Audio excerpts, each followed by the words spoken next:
Hi guys, welcome to అబ్ info. మొత్తానికైతే కాంగ్రెస్ ప్రభుత్వం మరొక గుడ్ న్యూస్ అయితే చెప్పింది.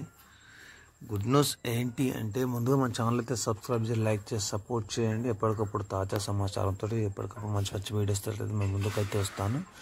అయితే ఏదైతే డబుల్ బెడ్రూమ్ ఉన్నాయో పెండింగ్లో, ఆ పనులన్నీ పూర్తి చేసి లబ్ధిదారులకైతే అందజేస్తామని అయితే చెప్పడం అయితే జరిగింది. అలాగే గ్రేటర్ హైదరాబాద్లో ఏవైతే కాన్స్టెన్సీలు ఉన్నాయో వాటన్నిటికీ కలిపి దాదాపు 1,00,000 డబుల్ బెడ్రూమ్లు ఎలా మన బీఆర్ఎస్ ప్రభుత్వం కట్టించిందో అలాగే 1,00,000 ఇందిరమ్మ ఇండ్లు అయితే శాంక్షన్ చేస్తామని చెప్పేసి అయితే నిన్న అసెంబ్లీలో చెప్పడం అయితే జరిగింది.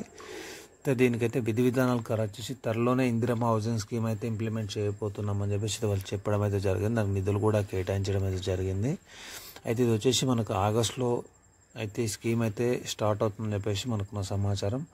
ఆగస్టులో దీనికి గైడ్లైన్స్ వచ్చిన తర్వాత పూర్తి సమాచారంతో మరొక వీడియో అయితే మేము ముందుకు వస్తాను. Thank you.